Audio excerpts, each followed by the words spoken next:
네, 예고해드린 대로 지난 6일 지방선거에서 최초로 3선에 성공한 조희연 서울시 교육감 3기 체제에 닻을 올렸습니다. 저희가 직접 스튜디오에 모셔서 여러 가지 이야기 들어볼 기회를 마련했습니다. 조희연 교육감님 스튜디오에 나와 계십니다. 안녕하십니까? 네, 안녕하세요. 네, 교육감님 저희가 앞서 퀴즈를 하나 내드렸는데요. 예. 1956년 전북 정읍 출생, 1972년 서울중앙고 입학, 75년 서울대 사회학과 재학 중 유신 긴급조치 구호 위반 혐의 기소, 이런 퀴즈를 내드렸습니다. 이분이 누구인지 힌트를 한번 주시죠. 네, 정답은 말씀하시면 안 됩니다. 예, 지금 현재 서울의 교육감입니다. 네, 자 인사 겸 힌트 겸 드렸는데요. 뭐 문자로 벌써부터 정답 많이들 올려주셨네요. 이렇게 인지도가 높으십니다. 많은 분들이 정답 올려주시면 또 교육 관련된 여러 의견도 주셨습니다. 자, 당선 축하드리고요. 저희가 또 서울 경기에 특별히 FM 라디오로도 많이 청취하고 계셔서 학부모님들도 많이 계시고 학생들도 많이 있습니다. 예. 한 말씀 인사 부탁드립니다. 예, 지난번에도 YTN 라이브에 한번 나왔는데요. 학부모님들이 많이 이렇게 반응해 주셔가지고 네. 아 이게 학부모님들이 YTN 라디오를 많이 듣는구나 제가 새삼 깨달았습니다.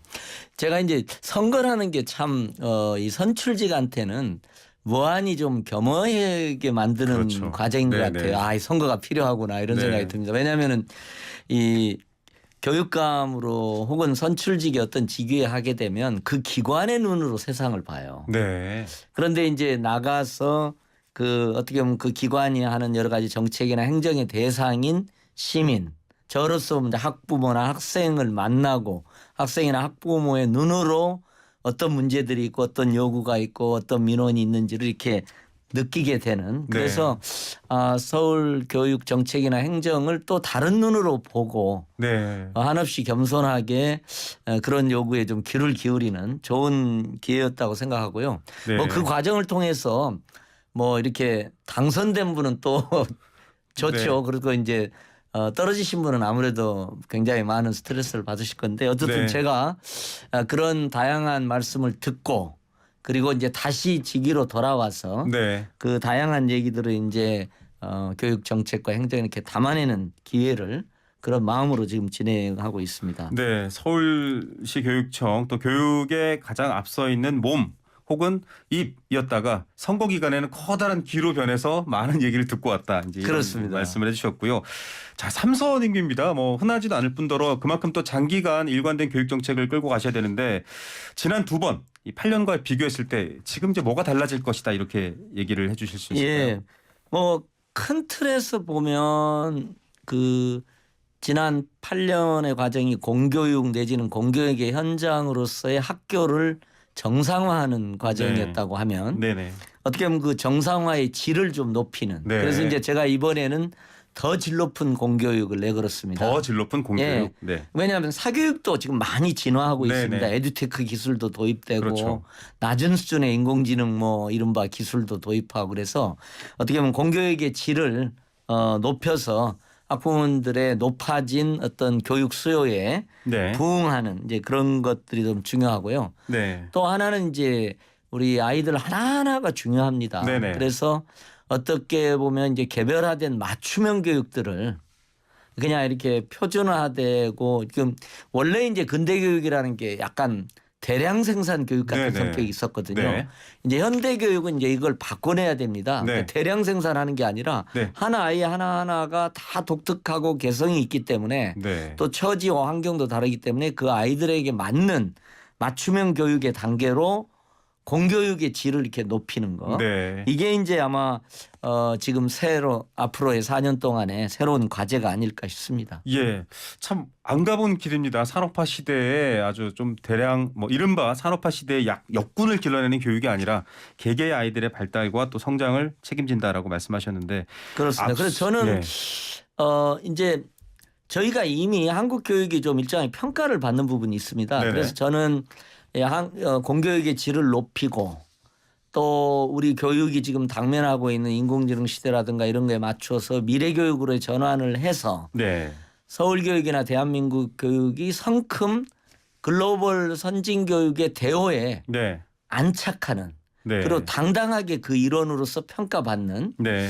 이제 그런 단계까지 좀 나아가야 된다고 생각하고요. 네. 조금만 저는 저희가 노력을 하면 그런 단계에 갈 수 있지 않을까 싶습니다. 예, 사실 뭐 교육감님께서 AI라든지 여러 기술적인 면도 강조를 했는데 그 이유가 아무도 못 겪어본 코로나19를 겪고 나서 예, 정보 불균형도 있었습니다. 기기나 디바이스가 안 좋은 친구들이 좀 학습적으로 소외되기도 했고 그렇습니다. 학부모들도 또 그런 원격 수업 같은 낯선 걸 경험하면서 어려움이 있습니다. 코로나19가 교육 현장에 준 숙제가 많을 것 같아요. 예, 뭐 사실 뭐 어떻게 보면은 어떤 우리 사회의 민낯 내지는 교육의 어떤 민낯을 이렇게 드러내주는 점이 있다고 이제 네네. 생각을 할 수가 있습니다. 그래서 저희가 일단은 코로나의 긴 국면에서는 안 가본 길이니까요. 네네. 한편에서는 이게 비대면 원격 수업 시스템을 네. 갖추는 것.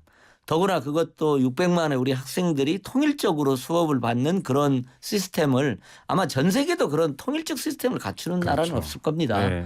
17개 시도 간에 조금 차이가 네. 있을 뿐이지 그걸 하고 또 이제 코로나19에 대응하는 방역 시스템을 갖추는. 그렇죠. 그래서 지금 생각해 보면 학부모님들은 아마 그런 걸 느끼실 거예요. 우리가 2020년 초반에는 한 200명, 네. 300명 이거 가지고 그냥 간이 콩알말이 됐다 커졌다 그렇죠. 이랬잖아. 지금 뭐 만 단위, 뭐 10만 단위, 왔다 갔다 2만 하죠. 단위 해도 네. 상당히 이게 태어난데 이게 이제 중증화율이 낮아졌기 때문에도 접종 그렇기도 효과도 하지만 있고요. 네. 또 다른 한편은 이미 우리가 어떤 방역 시스템 네. 그다음에 코로나 국면에서도 학습을 이어갈 수 있는 원격 수업 시스템 같이 갖춰졌기 때문에 네네. 좀 이렇게 안심하고 이걸 이제 대응을 하는 것이 아닐까 이런 생각이 네. 좀 듭니다. 저희가 뭐 앞으로 뒤에 또 더 많은 정책적인 얘기를 여쭤봐야 되겠지만 오늘 이제 코로나 확산이 좀 뉴스가 됐기 때문에 여쭤보면 네. 지금 재확산이 이제 BA5나 BA2.75 관련해서 많이 얘기가 됩니다. 뭐 다시 또 대면 수업 중단이나 뭐 이런 게 되는지 학부모들이 좀 궁금해하실 것 같아요. 만약에 재확산이 예. 커지면 어떻게 하겠다 뭐 이런 계획이. 예, 저희도 지금 긴장하고 있는데요. 이제 다행히 지금 이제 방학으로 들어가는 국면입니다. 그렇죠. 그래서 네. 그나마도 좀 네. 다행이고요. 만일 현 상황에서 옛날과 같은 재확산 국면으로 간다면 네네. 이제 그동안 여러 가지 다양한 방역 지원 시스템들이 있었습니다. 그래서 그걸 풀 가동하고 네. 플러스 알파를 해야 되는 네. 뭐 이제 예를 들면 제가 그때 코로나가 한창일 때 이제 유치원이나 초등학교 학생들은 이게 그 이렇게 코로 하는 네네. 인두 이게 코로 검사가 하는 어렵죠. 것을 싫어하니까 그 당시에 이제 제가 식약처나 질병관리청에 타액 기반 네네. 진단 키트도 허용해 달라고 그랬는데 최근에 보니까 그것도 허용이 네. 됐더라고요. 네. 몇 개 제품이 나와 있는 것 같습니다. 그래서 예를 들면 이제 그런 어떤 진단 기재 같은 것들도 좀 보완하고 네. 그런 노력들을 이제 함께 하려고 생각을 예. 갖고 있습니다. 알겠습니다. 자, 취임사에서 기초학력과 기본학력을 보장하고 학습 중간층을 회복하고 교육 불평등에 맞서겠다 이런 취지의 말씀을 하셨는데 코로나19를 겪으면서도 좀 학습 저하나 교육 불평등 얘기가 현장에서 많이 있습니다. 말씀하셨던 것처럼 이 교육 불평등 해소 예. 어떤 방향성이고 의미이고. 예, 코로나 속에서 드러난 교육의 민낯은 우리 불평등이 교육 불평등 그것도 불평등이 굉장히 엄전하고 있구나. 그리고 이런 재난 상황에서는 훨씬 더 그게 심각하게 드러나는 거는 걸 네네. 드러나는 것 같습니다. 네네. 그래서 어떤 분은 바이러스는 평등했지만 재난은 불평등했다. 이런 이제 말도 네네. 하실 정도로 이게 이제 이런 면이 있는 것 같습니다. 뭐 교육 격차라는 게 어떻게 이제 상존하는 부분이기도 한데 네.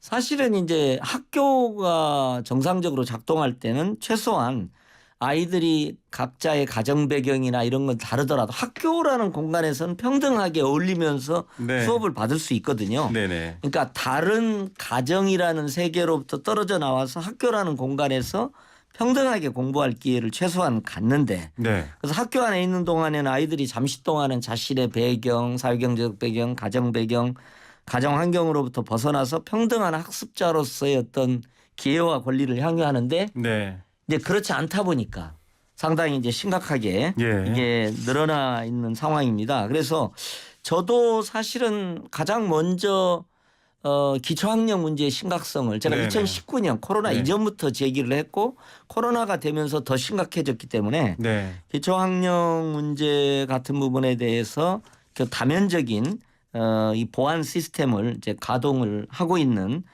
그런 어떤 상황입니다. 예. 사실은 이제 뭐 이런 표현들 많이 쓰잖아요. 뭐 할아버지의 재력, 아버지의 무관심, 엄마의 정보력. 그렇습니다. 이게 사실은 공교육 시스템보다는 사교육이나 가용한 자원을 이용해서 아이를 이제 경쟁에서 우위로 만들겠다라는 말의 단편인데 그렇습니다. 이걸 어떻게 구체적으로 공교육이 책임지고 해소할 수 있는지 이런 좀 구체적인 방향을 궁금해하실 것 같아요. 예. 그러니까 뭐 하나의 정책으로 사실상 교육청에서 하는 모든 정책이 어떻게 보면 이렇게 불평등, 교육 불평등을 완화하기 위한 특별히 이제 부모의 사회경제적 배경 지금 사회자께서 말씀하시던 조부모의 사회경제적 배경이 그렇죠. 자녀의 교육에 미치는 영향을 최소화하기 위한 네. 일체의 노력이라고도 봐도 네네. 좋습니다. 근데 이제 그 부분이 또 한계가 있는 것도 사실입니다. 네. 그래서 뭐 지금 현재 이제 진행되는 부분은 이제 예컨대 이제 교육복지, 특별히 네. 이제 무상교육복지 같은 부분들을 확대해서 부모의 경제력의 차이가 미칠 수 있는 범위를 적게 하는 거죠. 그러니까 네. 예를 들면 뭐 무상교육이 확대되니까 고등학교 같은 경우도 이제 수업료 없이 진행될 수 네. 있지 않습니까? 무상급식도 진행되지 않습니까? 또 서울에서는 이제 입학준비금이라는 이름으로 초등학교 20만 원, 뭐 중고등학교는 네. 30만 원 정도를 중1 고1에 지급하는 이런 무상교육복지의 확대 과정을 통해서 이렇게 보완하는 지점도 있고요. 돌봄을 긴급 돌봄을 포함해서 돌봄의 질을 높이고 돌봄을 확대하는 방향으로 해서 교육적 차를 줄이는 부분이 있고요. 네. 또 이제 학습 중간층을 회복하고 이제 기초학력 네네. 보장 정책을 이제 강력하게 추진하는 부분 네. 이제 이런 부분도 있고요. 네. 사실 뭐 열거하면 굉장히 많습니다. 뭐 예를 들면 네. 제가 이제 오랫동안 주장하고 있는 그것 중에 하나는 이제 정의로운 차등입니다. 네. 그러니까 말하자면 그렇게 불평등하게 차등이 네. 있는 경우에 역차별을 해서 네. 그래서 이제 예를 들면은 학교 운영비 같은 거 할 때도 다문화 학생이라든가 네. 교육복지 학생, 그러니까 저소득 학생이 네. 많은 경우에는 뭐 3배의 카운트를 해서 3명 있는 걸로 간주해서 네네. 예산을 조금 더 지급한다거나 네. 뭐 이런 여러 가지 방식들도 있고요. 뭐 이제 심지어는 뭐 예를 들면 체험학습비라든지 네. 소규모 테마여행 같은 경우에 있어서도 예를 들면 1회에 한해서 예를 들면 체험 같은 거 14만 원, 여기 같은 경우는 40만 원, 소규모 네. 체험학습 같은 경우는 저소득층 학생한테는 어쨌든 교육의 과정에 있어서 돈이 없어서 차별을 받거나 네. 차이가 있게 안 된다는 취지에서 네.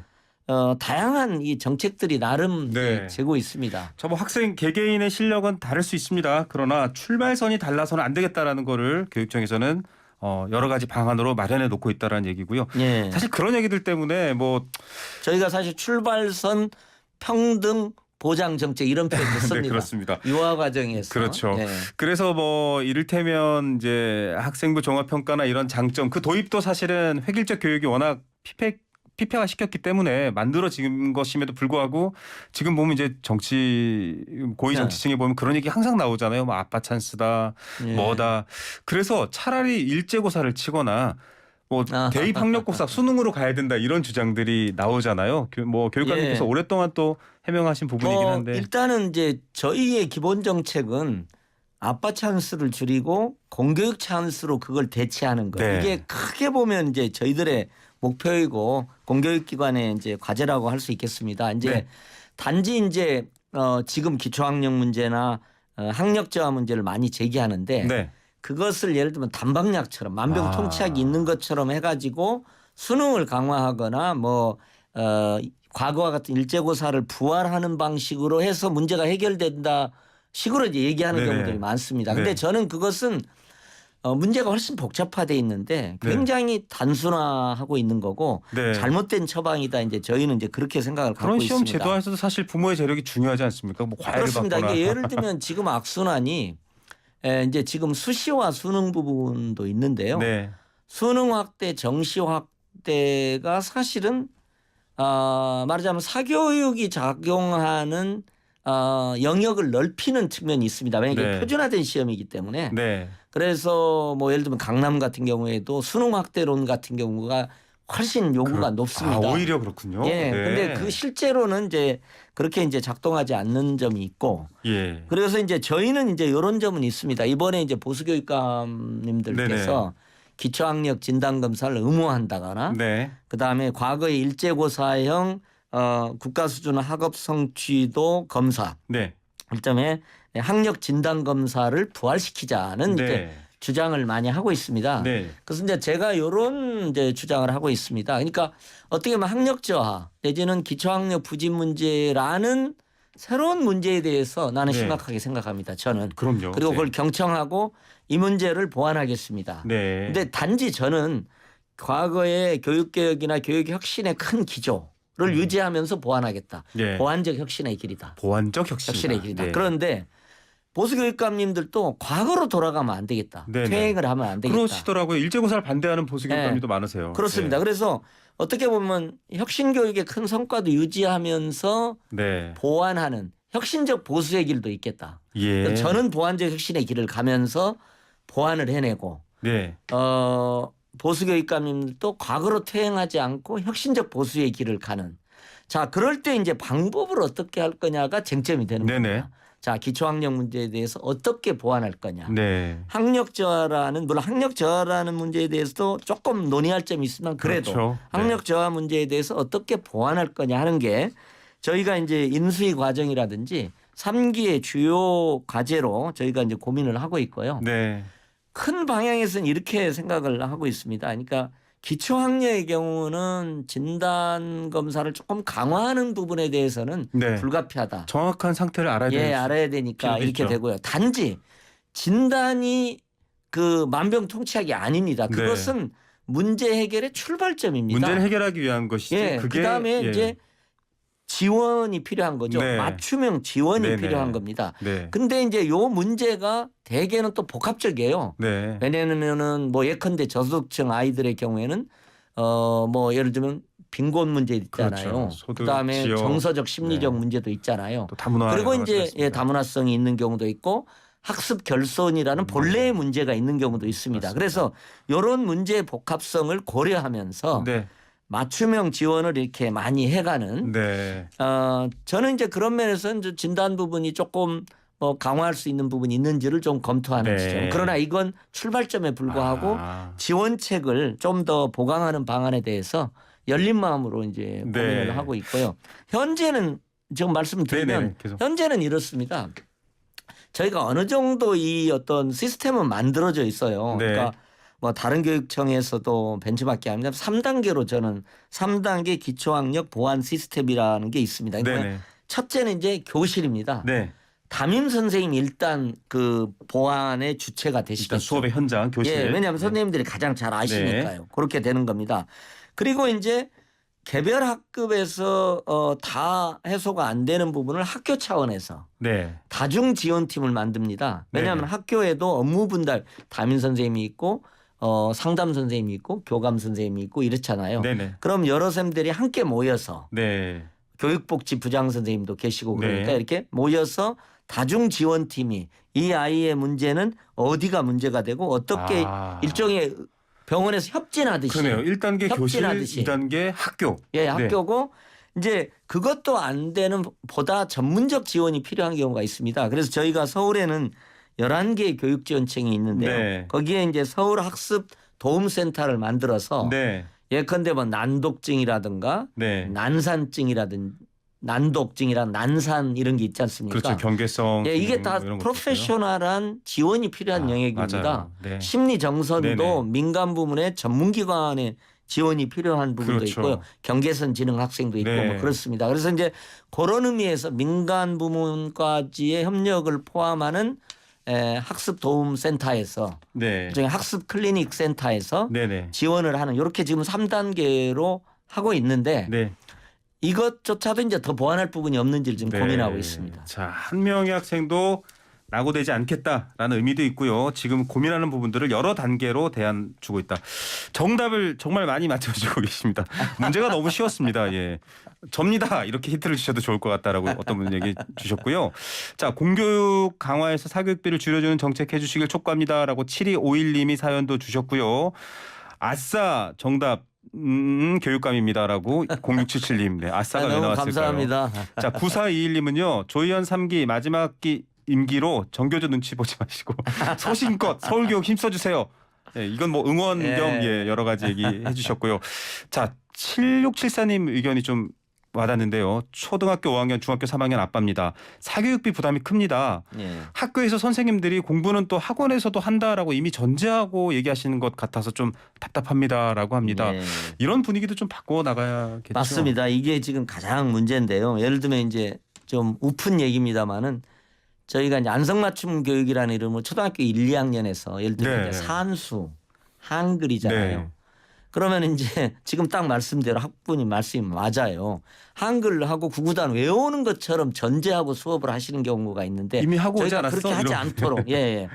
그렇게 이제 저희가 이제 하고 공교육에 내에서 모든 학습 과정이 최소한 네. 기본 학습 과정이 이루어질 수 있도록 하는 건데 이제 왕왕 저런 경우들이 네, 이제 많이 있습니다. 맞습니다. 그래서 어떤 학부모님은 이제 그 구구단을 못 외우고 하니까 아 이거 뭐 학원 보내서라도 구구단 좀 꿰서 보내세요. 그러니까 이제 그 학부모님들이 구구단하고 한글은 학교에서 가르쳐 주는 걸로 알고 있는데요. 이제 네. 이렇게 담임선생님한테 반문을 했다는 그 네. 오픈 얘기도 있습니다. 그래서 저는 이 부분은 학부모님 말씀대로 공교육의 책임성 속에 들어가는 겁니다. 네. 단지 이제 이게 우리 사회의 입시 경쟁이 치열하다 보니까 네. 그 치열한 경쟁이 1차적으로는 어떻게 나타나냐면 선행학습으로 나타나는 겁니다. 네. 그렇잖아요. 그렇죠. 경쟁에서 이기려면 다른 학생보다 먼저 배워버리는 겁니다. 네. 근데 이 먼저 배우는 것에 이제 한계 요즘 허준이 교수 얘기도 화제되는 나왔었죠. 교수가 화제됩니다마는 이렇게 하다 보니까 네. 그냥 선행학습으로 말하자면 배우고 땡 끝나버리는 거예요. 이게 네. 배움의 즐거움이 없는 거예요. 선행학습은 오로지 사실은 경쟁에 유리하기 위해서 하는 거죠. 요리하기 위해서입니다. 네네. 봅니다. 그래서 이제 이 지점에서 우리가 공교육 중심의 교육으로 뭐 네. 부분적으로 필요하면 사교육이 일부는 있을 수 있죠. 보완적으로. 네. 그러나 지금처럼 학교에서 잠자고 에너지를 전략해서 학원 가서 진짜 공부를 하는 이런 네. 악순환의 구조는 이제 극복해야 되고 제 3기에도 가장 핵심적인 과제는 이겁니다. 공교육 정상화. 알겠습니다. 허준희 교수 얘기를 하셨는데요. 굉장히 어려운 문제를 뭐 사지선다 오지선다 방식으로 그 문제를 풀어서 경쟁자보다 앞서는 것 오로지 이것만 있는 교육 체제가 문제다. 그래서 일제고사라든지 이런 것들을 없애는 창의적 교육이 필요하다라고 말했는데 윤석열 대통령도 당선 취임 축하 축전에서 문제 해결형의 창의적 교육이 이루어지도록 지원하겠다. 그 어떻게 보면 정부랑 교육관이랑 뜻이 같으세요. 근데 이제 또 모순적인 게 있는 겁니다. 네. 또 어떻게 보면은 일제고사 부활 같은 또 그렇죠. 분위기가 있는 겁니다. 네. 그러니까 창의적 교육을 부르짖으면서 또 한편에서는 과거로 돌아가려는 네. 과거식 그래서 허준희 교수도 얘기한 게 표준화된 획일적 평가 방식에 맞습니다. 대한 문제 제기를 네. 정확히 했습니다. 자유가 없다 이렇게 얘기했습니다. 예, 그래서 이제 이 지점에 대해서 저는 뭐 앞으로 대학 입시제도 개혁 네. 그리고 그 배후에 있는 또 대학의 어떤 인류대학부터 이렇게 서열화된 대학 서열화의 구조에 네. 대해서 우리가 좀 메스를 가해야지 지금 말씀하시는 이제 창의적 교육이 가능한 거죠. 네. 그렇지 않으면 선행학습에서 승자가 되는 게 초점에 네. 있는 거지 배움의 과정과 배움의 즐거움이 중요한 게 네. 아니게 되는 거죠. 예, 어떻게 이제 아이들을 책임지고 함께 배우고 나아가겠다라는 얘기는 좀 많이 들었고요. 현안 얘기 좀 여쭤볼게요. 예. 그 지난 7일 윤석열 대통령 주재 국가재정전략회의에서 이제 교육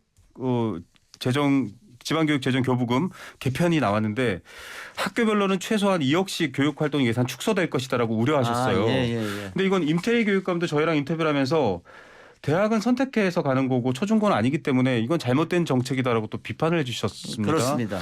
이거 지금 어떻게 해보십니까? 그러니까 아이들이 줄었기 때문에 초등교육 예산 줄이고 대학교육, 고등교육으로 바꾸자 이 얘기인데. 예. 그래서 그 이제 여러 가지 논의들이 많이 있습니다. 초중등 교육 재정이 일시적으로 남는다고 해서 네. 그것을 말하자면 중등교육이 아니 대학교육으로 돌린다는 것은 뭐 이제 많은 분들이 뭐 예를 들면 동생 몫을 뺏어가지고 형한테 준다든지 교육감이 뭐 군 인수가 줄었다고 예, 국방부를 군수 지출하냐 줄었다고 뭐 이런 얘기도 국방비 하셨죠. 줄이냐 군대를 첨단화하고 네. 이렇게 해야지 뭐 이제 이런 다양한 그 반대 논의들이 있습니다. 그래서 네. 사실은 정말 이 자리에 이런 말씀도 드리는데 저는 기재부가 의도적으로 세수 추계를 잘못한 부분도 있다고 봅니다. 아, 네. 왜 그러냐면 정권 교체기에는 네. 정권 말기에 예산을 다 써버리면 안 되니까 네네.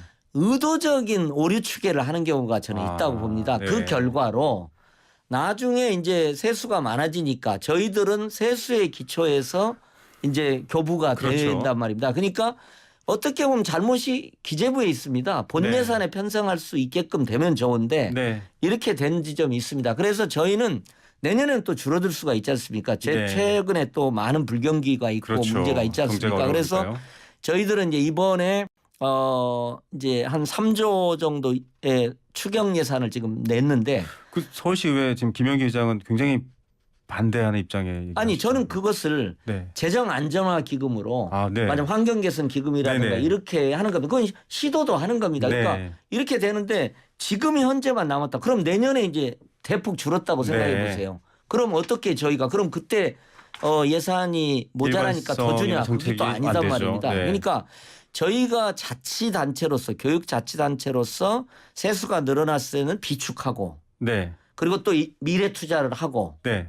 그렇게 할 수 있는 자치단체로서의 예산 자율권에 대한 어떤 좀 시각 전환이 저는 우리 사회가 필요하다. 예. 이렇게 생각을 갖고 있습니다. 추경안 통과가 될까요? 지금 사실 서울시의회는 좀 국민의힘 소속 의원들이 많으시고요. 지금 이 네. 김영기 의장도 지금 이게 좀 네거티브한 아니 입장. 그러니까 추경안 자체는 이제 통과되겠죠. 근데 네. 이제 이것을 어떻게 쓰느냐는 문제가 있는데 네. 저희는 이제 오히려 재정 안정화 기금화해서 환경 개선 기금화해서 네. 내년이나 내후년에 세수가 줄어들 때를 대응하는 어떤 지점들이 있는 거고요. 예. 근데 이번에 이제 좀 늘어난 부분에 대해서 이제 지금 말씀하신 예, 맞습니다. 다른 예산으로 전용하는 이제 그런 얘기들이 이제 많이 나오는데 저는 대안적으로 이런 주장을 하고 있습니다. 자, 이것을 다른 영역으로 재정 이전을 하는 건 법적으로 타당하지도 않고요. 네네. 국회를 통과하기도 어렵고 네. 교육감들도 반대하고 또 그렇기 때문에 오히려 우리 교육청의 영역 중에서 미래의 국가 교육 의제를 중심으로 네. 예산을 사용하는 것에 대해서 저는 머리를 맞대자. 네. 예를 들면 이런 겁니다. 저출산 시대, 저출생 시대에 예를 들면 무상 보육, 네. 무상 유아교육. 예. 아까 출발선 돌봄 평등했지 얘기도 하셨고, 않습니까? 네. 저는 우리 사회가 유아교육과 보육에 있어서 완전한 국가 책임제로 가야 된다고 생각합니다. 네. 그래서 이런 대안적인 네. 교육 지출의 방향으로 오히려 썼으면 좋겠다. 더구나 예. 이제 유보 통합의 큰 기조가 되면 보육도 지금 교육부로 복지부에서 넘어올 네. 가능성도 있습니다. 그렇죠. 그러면은 저출산 시대에 다른 예산 쓰지 말고 심지어는 국가 예산까지 합쳐서 국가가 책임지는 방식. 예, 네. 유아교육과 보육을 국가가 완전 책임지는. 예. 조금 짧은데요. 마지막으로 다른 예. 주제 하나만 여쭤볼게요. 예. 7251님도 어려운 가정에 또 어려운 학생들 얘기를 하셨는데 무슨 얘기냐면 이제 요즘 우영우 변호사 드라마가 인기인데 예. 장애 학생이나 이런 부분에 대한 대안 앞서도 얘기는 한번 해주셨지만 예. 조금 더 확대해 주시겠죠? 예, 정말 최근에 우리들의 블루스의 영이라든지 네. 또 이상한 변호사 우영우 네네. 같은 경우에 정말 우리 사회가 이미 네. 변하고 있다는 생각이 같습니다. 네. 그래서 이 점에 대해서 저희가 열심히 특수학교 많이 지어서 알겠습니다. 전혀 문제가 없도록 하겠습니다. 네, 조희연 교육감과 함께했습니다. 오늘 정답도 조희연 교육감이었습니다. 교육감님 말씀 감사합니다. 예, 고맙습니다. 내일 오후 1시에 다시 오겠습니다. 감사합니다.